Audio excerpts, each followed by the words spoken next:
ফ্যাসিবাদীদেরকে আবার পুনর্বহাল করবার, পুনর্বাসন করবার স্বপ্ন দেখেন অনেকে। আমরা বলতে চাই, ফ্যাসিবাদী আওয়ামী লীগ বাংলাদেশে পাঁচটি গণহত্যা পরিচালনা করেছে। পাঁচটি গণহত্যার মাধ্যমে প্রায় 3000 বাংলাদেশের নিরীহ নিরপরাধ মানুষকে হত্যা করেছে। প্রতিটি হত্যাকাণ্ডের বিচার হওয়ার আগে আওয়ামী লীগকে বাংলাদেশের রাজনীতিতে পুনর্বাসিত হতে দেওয়া হবে না। আগে আওয়ামী লীগের বিচার করেন। 5টি গণহত্যা সহ হাজার হাজার গুম খুনের দায়ে আওয়ামী লীগকে সন্ত্রাসী সংগঠন হিসেবে ঘোষণা করতে হবে।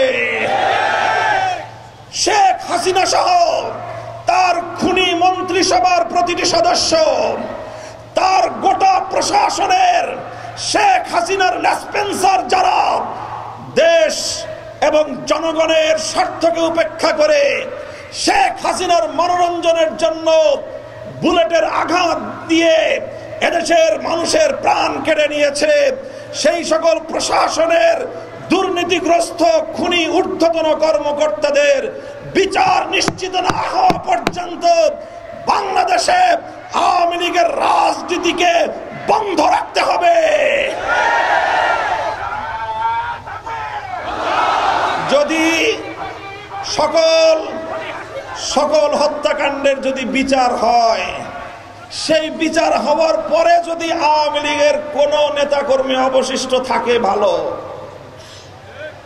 আমার ধারণা, যেই পরিমাণ হত্যাকাণ্ড আওয়ামী লীগ করেছে, আওয়ামী লীগের টপ টু বটম যেই পরিমাণ নেতা কর্মী সরাসরি হত্যাকাণ্ড, গুম কাণ্ড, দেশের অর্থ পাচার কাণ্ডের সঙ্গে জড়িত যদি বিচার করা হয়, আওয়ামী লীগ বাটি চালান দিয়েও বাংলাদেশে ইউনিয়ন পরিষদে নির্বাচন করবার মতো কোনো প্রার্থী খুঁজে পাবে না। সেই ক্ষেত্রে নতুন করে জন্ম নেওয়া বর্তমান সময়ের শিশুরা যদি ভবিষ্যতে কোনোদিন আওয়ামী লীগ করতে চায়, সেই দিন বাংলাদেশের রাজনীতিতে আওয়ামী লীগ ফিরতে পারবে।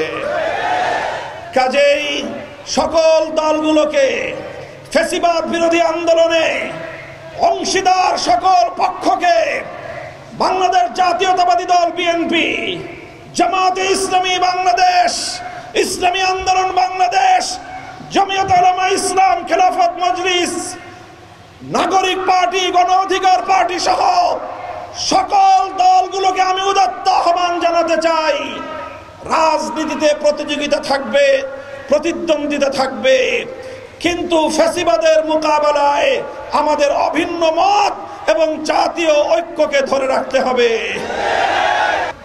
বর্তমান অন্তর্বর্তীকালীন সরকার, প্রফেসর ডক্টর ইউনূস সাহেব আন্তর্জাতিক ব্যক্তিত্ব, আমরা ওনাকে সম্মান জানিয়েছি, শ্রদ্ধা জানাই। ওনার মাধ্যমে বাংলাদেশ অর্থনীতির ক্ষেত্রে এই কয়েক মাসের মধ্যে অভূতপূর্ব উন্নতি সাধন করেছে। বাংলাদেশের জাতীয় অর্থনীতির ভিত নতুন করে মজবুত হতে শুরু করেছে। বাংলাদেশের জাতীয় ব্যালেন্স এটা অনেক উন্নতি লাভ করেছে। বাংলাদেশে বিদেশি বিনিয়োগকারীরা নতুন করে বিনিয়োগ করার উৎসাহ পাচ্ছে।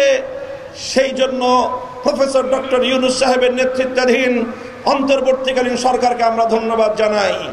বিগত রমজানুল মুবারকে দ্রব্যমূল্য নিয়ন্ত্রণে ছিল, সারা দেশে নিরবচ্ছিন্ন বিদ্যুৎ সরবরাহ ছিল।